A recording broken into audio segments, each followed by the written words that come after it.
Hello listeners. तो आज हम लोग कर रहे हैं अपना पोस्ट इंडिपेंडेंट इंडिया का चैप्टर नंबर 8 कंटेम्पररी डेवलपमेंट्स। तो इसका पहला टॉपिक है politics of coalition. A large number of political parties allow consistent election in our country as we have seen as we seen in the chapter from the colony to democracy. In the initial years, the Congress party gained overwhelming majority. The Congress party commanded popularity and respect of the people. The party has a mass base and the grassroots in India. In remained in power both the center as well as in the state right from 1947 to 1967, and it had a monolithic character.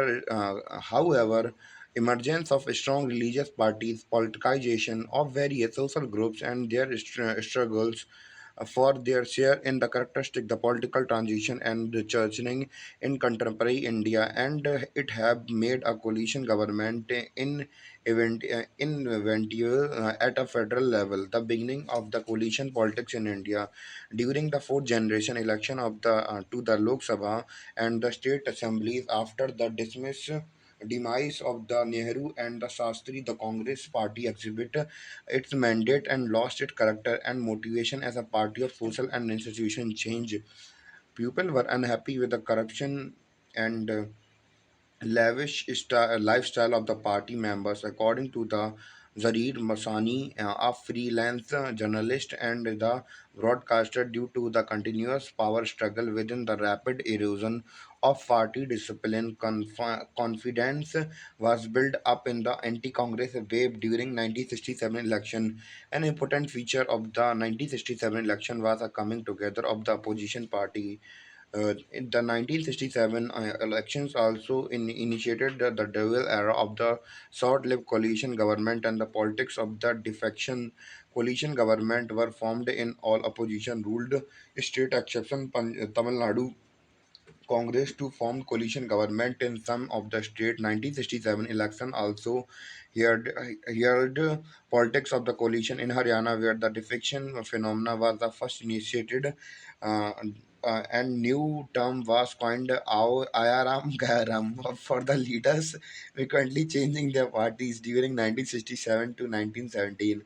Nearly 18 assembly members crossed the floor, and 155 of them were rewarded with the ministerial office. 1967 election also democratically changed the balance of power within the Congress power. Syndicate, the powerful group of the party, received major blow as a several stalwart lost the elections. 1977 election, the election of 97 was a watershed for the in the history of independent India, as it not only put to test the resolve of the people to uphold democracy, but also ensure the transfer of power by the peaceful means from one party to another through an electoral verdict. Election result ensured a charging defeat for the Congress led by the Mrs. Indira Gandhi, and victory for the opposition forces that come together to form a Janta Party. Morarji Desai headed four party Janta government for the about 2 years, 1977 to 1979. Technically, it was not a coalition government. Coalition, because it four constituents had agreed to merge and fought the election on a single manifesto and on a share symbol. Formation of government in 1997. Constituent government, number of MPs and number of ministers. पहले मैं सबसे group बोलूँगा, फिर number of MPs बोलूँगा, फिर numbers of minister बोलूँगा। First name है जनसंघा, MPs 94, minister 11। भारतीय लोक दल 71-12, Congress 50-10, socialist party 28-4, CFD Congress for democracy 28-3, ex-congressman Chandrasekhar Group 5-2, other like Akali Dal etc 25-2. Due to the aspiration of power and the position, the Janta coalition collapsed like the house of the card in the July 1979. Other reasons for the collapse were floodgates of the defection. Defection were open to Akali Dal and other regional group withdrawal support. According to L.K. Advani, Janata Party was in the pain of the collapse in 1979. The party, due to divert concept of the polity, discipline, non-governance, become the bane of the administration. The struggle for power within the coalition lead to conflict, confrontation, and the slinging at each other. After the collapse of Janata government, India had another coalition government headed by the Charan Singh, but this government too remained for a very short time. Later, for almost decade, India has a stable one-party government at the center. Congress leadership era of a constant coalition government. After a decade-old stable government by the Congress, there was a return of coalition party election in 1989, lead to the defeat of the Congress party, but doesn't result in a majority for. For any other party, the defeat of 1989, the Congress party marked the end of the Congress dominance over a Indian party system. Hence, an era of multi-party system began with the evolution of multi-party system at the center meant that no single party secured a clear democracy of a seat in any Lok Sabha election held since 1989 until the BJP had got majority in 2012, sorry 2014. The 19th and also the 19th also saw the emergence of the powerful party and the movement that represent the backward classes, and there have been nine government at the center, majority of them either coalition government of the minority. In this phase, any government could be formed only with the participation of the support of the many regional parties. This can be seen from the National Front in 1989, the United Front 1996 and 1997, the NDA in the 1997, the BJP lead coalition in 1998, the NDA in 1999, and UPA in 2004 and 2009.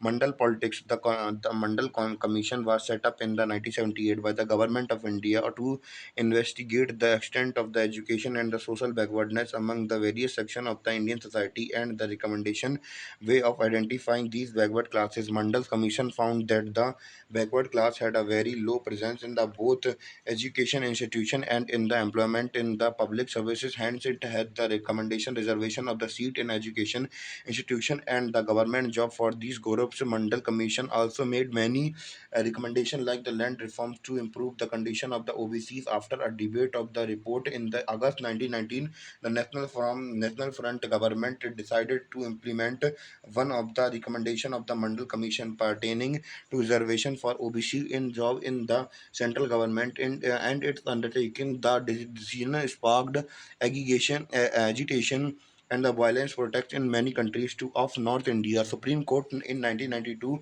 upheld the decision of the government. B. National Economic Policy 1991. The evolution of the Indian economics from the public sector dominated specialist pattern to the liberalization open market economy for a slow process. The convergence peculiar circulation such as the Gulf War, collapse of the Soviet Union, and a stable government at the center, and the economic crisis as seen in the balance of the payment issue in the early 19 made it imperative for the India to respond to change scenario. The origin of the economic crisis can be traced from the insufficient management of the Indian economy in 1980s. In the late 1980s, government expenditure began to exceed in the revenue by such a large margin that is become unsustainable. Inflation was soaring, import grow in the access to the export to such a level that a foreign exchange reserve declined to a level that it was not adequate to the finance input for the more than 2 weeks. Even there was insufficient foreign exchange to pay an interest of the international lenders. Toward the preciously situation of economy, India approaches the World Bank and IMF and received 7 billion as a loan to manage the crisis. In return, these institutions want the Indians should open the economy by removing restriction of the several sectors, reduce the role of the government in many areas, and remove trade restriction. India has no choice but to accept this condition and announce a new economic policy. The crux of the policy was to remove barriers to the entry of the private firms and to create more competitive environment for the economy. These reforms can be classified into two types. First, stabilizing measures short term. Second, structural reform measures long term. The government initiated a variety of the policies which fall under the three hand with liberalization, privatization, and globalization (LPG) policy. The first two are separate policy strategies, and the last one is outcome of the strategy. First, liberalization in 1991. In 1991, reforms were more comprehensive as compared to the reform of 1980s and 1980s. Industries licensing was abolished for the almost but product categories: alcohol, cigarettes, hazardous chemical industries, expensive electronics, aerospace, drugs, and pharmaceuticals. The only industries now reserved for the public sector and the defense equipment, atomic energy generation, and the railway transport. In many industries, the market has been allowed to determine the prices. The financial sector reforms measure aimed of the financial sector reform was to reduce the role of the RBI from the regulator to the facilitator of the finance sector. In a bin, financial sector may be allowed to take decision without consulting RBI. These reforms lead to the establishment of the private sector banks and the entry of foreign bank with a certain condition on the FII, such as a merchant banker, mutual funds, and the pension fund were not allowed to invest in India financial market. Tax reforms. Since 1991, there has been continuous reduction in the tax on individual income. The rate of the corporate tax was reduced to simplify the of procedure to pay the income tax were also initiated. Foreign exchange reforms. Initially, the rupee was devalued against the foreign currency. This led to the increase in the inflow of the foreign exchange. Now, usually market determine the exchange rate based on the demand of the supply of the foreign exchange. Trade and investment policy reform to promote the efficiency of the local industry and the for adaptation of the modern technology, competitiveness of the industry's production, and the foreign investment and the technology into economy for was promoted. Import license was abolished except in the case of hazardous environmentally sensitive industry. Second, privatization. The government had the side of the ownership and management of the various government owned the enterprises. Government started this investment by the selling of equity of the PUCs. The purpose behind such a move to improve the financial discipline and to facilitate modernization. The government has also made attempt to improve the efficiency of PUCs by giving them autonomy in the taking managerial decisions. Third, globalization. Globalization is the outcome of the policies of the liberalization and the privatization. Globalization implies a greater and interdependent and the integration in the environment, creation of the network and activities, transitioning economics, the social and the geographical boundaries. The best example of outsourcing, e.g., BPOs, globalization is a mix of the result. On one hand, it is provided a greater access to the global market, import of high technology. CTC, on other hand, developed countries expand their market in the other countries. It has been pointed that the market driven globalization has widened the economic disparity among the national people. Era of the ICT, information and the communication technologies. The main objective behind an innovation in technologies is to ensure that it provides comfort, user productivity, and better quality of the life and build the environment of its citizen. And in India, the path towards the technology introduced the development, especially associated with ICT, are given went in the 1984 by Rajiv Gandhi government. He adopted the an efficient route to the develop with the massive programs of computerization launched in the public sector as well as in the commercial and public sector undertaken in the administrative department by 1985. Large sectors had announced computerization plans which include railways, banking, operation, school, etc. Information and the communication technology can be broadly viewed under the two sectors: information technology and the communication. In 1998, and National Task Force on Information Technology and Software Development prepared the blueprint for the making of adaptation of the IT and the, as a national movement by the establishment a wide network of the empowerment task force at the government and non-governmental level. In 1999, the Ministry of Information Technologies was established by the bringing together government agencies involved in the different aspects of the IT for creating job and to harness opportunities provided by the convergence of the community technology and to facilitate the use of the IT, use of electronic governments. ICT generate a new possibility to address problems of the rural poverty, inequality, and the environmental degradation in India. The growth of the information technology and communication is very significant. In the past 2 decades, IT industry in India comprises the software industry and the information technology enable services ITES, which also include BPO industry. India is considered as a